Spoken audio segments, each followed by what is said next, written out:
चल रही थी तब मैंने बात की थी उसके अंदर। मैंने कहा देखो मुझे इस बात पर सख्त आपत्ति है कि एक फिल्म के जिसका नाम है फेयर एंड लवली, और मैंने एक पढ़ाते पढ़ाते पढ़ा दी, और मैंने ये भी कहा, मैंने कहा देखो ये जो चल रहा है ये अनुच्छेद 14 से लेके 18 तक सबका उल्लंघन है। कि आप ये कह रहे हो गोरी लड़की है तो नौकरी मिल जाएगी, काली है तो नौकरी नहीं मिलेगी। और उस घटना के 7-8 दिन के अंदर किसी ने सुप्रीम कोर्ट में याचिका डाल दी थी। ऐसे ही मैंने आपकी क्लास में याद हो तो बोला था, मैंने कहा एक बाबा है जो कहता है कि मैं क्या बताता हूँ, मैं नाम नहीं बोलूंगा, महाराष्ट्र में एक बाबा बड़ा फेमस हुआ, लोग उसको भगवान की तरफ पूजने लग गए। उस बाबा की खासियत क्या थी कि वो बाबा ऐसे ऐसे करता था और भभूत निकलती थी हाथ में से। अब लोगों ने क्या किया, उस जमाने के वीडियो है उनको स्लो मोशन में लिया, उनको मल्टीप्लाइड बाय 4 ऐसे होता है ना स्लो मोशन, तो पता लगा बाबा जी कुर्ते में क्या रखते थे, भभूत। ऐसे कर रहे हैं, क्या निकल रही है, भभूत। अब उनके दिल पर क्या बीती होगी जिन्होंने ये किया। सबसे पहली चीज युवा पीढ़ी को जो मैं कहना चाहूंगा वो ये कि आप एक चीज याद रखो, दो अलग अलग तरह के लोग होते हैं। एक होते हैं कथावाचक, एक होते हैं साधक। तो पहली बात तो कथावाचकों को भगवान और साधक मानना बंद करो। तुम्हारे गांव में कोई बांचने आया है भागवत और बहुत अच्छी बांच के सुना रहा है, तो इस बात की गारंटी नहीं है कि वो साधक है। इसीलिए आपने देखा होगा कि जो कथा कुथा करने वाले हैं वो सफारी गाड़ी में घूमते हैं, बढ़िया एसी चला करके बैठते हैं, नहीं होते? अब ये जो कथावाचकों को भगवान बना रहे हो, ये तुम अपनी खुद की आस्था पर खुद फुटबॉल बनवा रहे हो।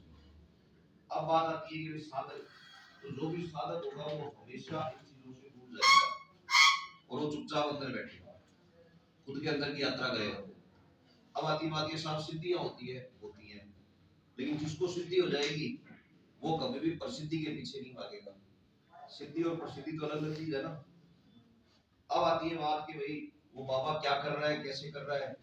तो देखो मेरे को तो ये डाउट है कि वो जो 1 लाख लोगों की भीड़ है उनमें से हो सकता है जो लोग आ रहे हैं वो वही लोग हों जो उसके अपने बंदे हों, और उन्हीं की सीडी क्या हो रही हो, रिलीज हो रही हो, उन्हीं का वीडियो रिलीज हो रहा हो।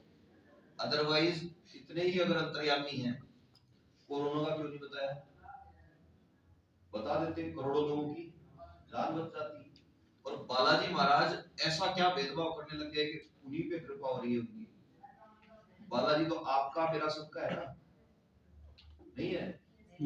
एक और बड़ा सवाल, मैं तो वो क्लिप देखे थे एक बार, तब उसमें क्या हो रहा है कि एक आदमी में भूत आया हुआ है, आपने देखा है, और वो ऐसे कर रहे हैं मार मार, तो वो आदमी जो है ना वो गिर रहा है। उस वीडियो को कोई भी आदमी देखेगा ना उसको पता लगेगा एक्टिंग हो रही है। कारण है मेडिकल साइंस के हिसाब से, देखो मैं जब कोई मुझे गिराएगा तब, और मैं जब गिरूंगा अपनी जान से तब, दोनों गिरने में क्या होगा, फर्क होएगा। जब मैं खुद गिरूंगा तो इस बात का ध्यान रखूंगा कि मेरे चोट ना लगे। या ऐसे मान लो यहाँ पर पड़ा है कोई और उसको कोई शक्ति अगर उछाल रही है तो उसका पूरा शरीर उछलेगा ना।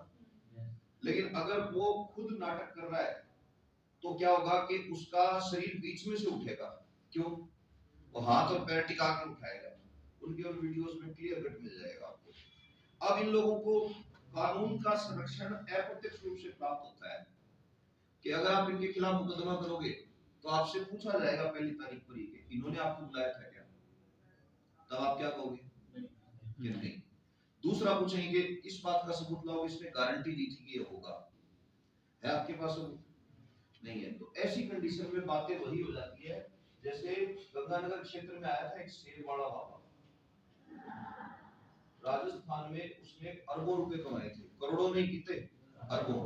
थोड़े टाइम पहले 5-7 साल पहले आया था एक 30 रियाल निर्मल बाबा, याद है क्या करता था वो, अब ऐसे बैठ गया।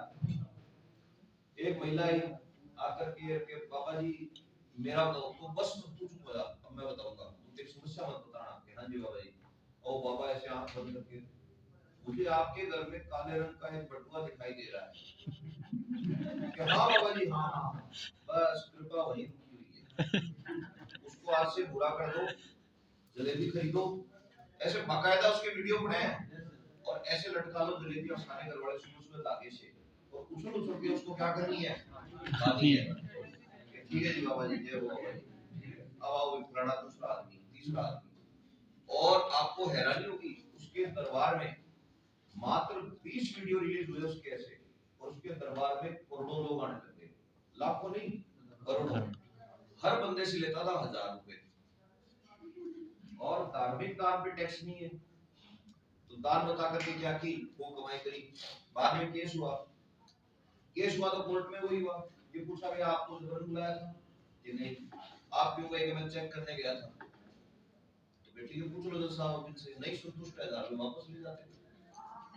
तो ऐसी बात जब भी आती है मैं हमेशा कहता हूँ, शिक्षा जैसे जैसे बढ़ती जाएगी इन लोगों का स्वतः ही प्रभाव क्या होता जाएगा, समाप्त होता जाएगा। जैसे हमेशा याद रखो, 3 पीढ़ियां, तुम्हारे साथ लड़कियां बैठी है, तुम्हारी मम्मी वाली पीढ़ी और तुम्हारी दादी वाली पीढ़ी, तीनों पीढ़ियों में से भूत प्रेत और देवता किस में ज्यादा आते हैं, बोलो दादी वाली में। तो अब इनमें देवता आने भूत प्रेत आने कब क्यों हो गया, बंद क्यों हो गए, शिक्षा के कारण। क्या चीज बढ़ी है, शिक्षा। तो ऐसे क्या भूत प्रेत और देवता है कि शिक्षा आते ही बात है, सोचा है कभी। और तुम्हारी माँ वाली पीढ़ी में दादी वाली से क्या है, कम है, नहीं है क्या, क्यों, क्योंकि उनमें थोड़ी सी पढ़ाई करी। तो इसका मतलब एजुकेशन जैसे जैसे आती जाएगी, लोग की दुकानें स्वतः ही बंद होती जाएगी, तो ये नए नए तरीके ढूंढेंगे। और वो नए नए तरीके क्या होते हैं, वो ठीक वैसे जैसे झाड़ा करते हैं लोग। तो मेरे से एक बार किसी ने पूछा कि साहब झाड़ा करते हैं 3